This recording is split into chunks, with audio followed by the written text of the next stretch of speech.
Parte piano Ray Tav, stacco della macchina, veloci sono Ripper Jet, Regali di Poggio, Radenska Daghi che cerca posto in terza posizione alla corda, poi all'esterno vediamo Richelieu terzo, seconda terza Radenska, al comando è Regali di Poggio, anzi è intanto i primi 200 metri in 14,5. Sempre in vantaggio Ripper Jet con Regale di Poggio in schiena, poi Radenska Daghi. All'esterno attacca Richelieu terzo, l'allievo di Paolo Romanelli, affidato a Antonio Greppi, che passa i 400 metri, molto veloci però in 28,6. Quindi i cavalli sono sulla seconda curva con Richelieu terzo in vantaggio, che ora cerca di ridurre il ritmo dopo il violento primo quarto.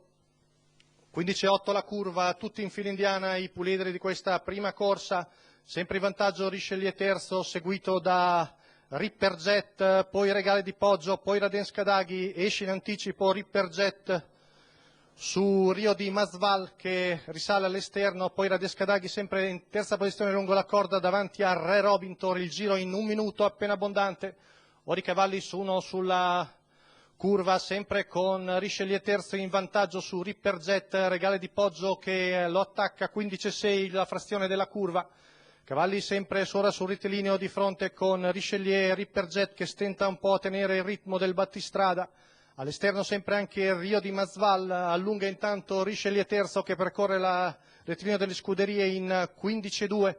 Cede Ripper Jet creando problemi anche a Radenska Daghi che lo seguiva, si accoda secondo Regale di Poggio, avanza Rio di Masval con su Richelieu terzo che sembra aver dato il meglio. Ora Rio di Masval sembra un po' padrone della situazione in retta d'arrivo, Rio di Masval su Richelieu terzo, poi avanza anche Ray Tav, poi Radenska Daghi che trova il buco, vediamo Rio di Masval che viene a vincere su Richelieu terzo, terzo posto per Ray Tav, poi Radenska Daghi e Re Robinson. 1,16 secco il tempo al chilometro, 15,1 la retta d'arriva, bella vittoria per Rio di Masval.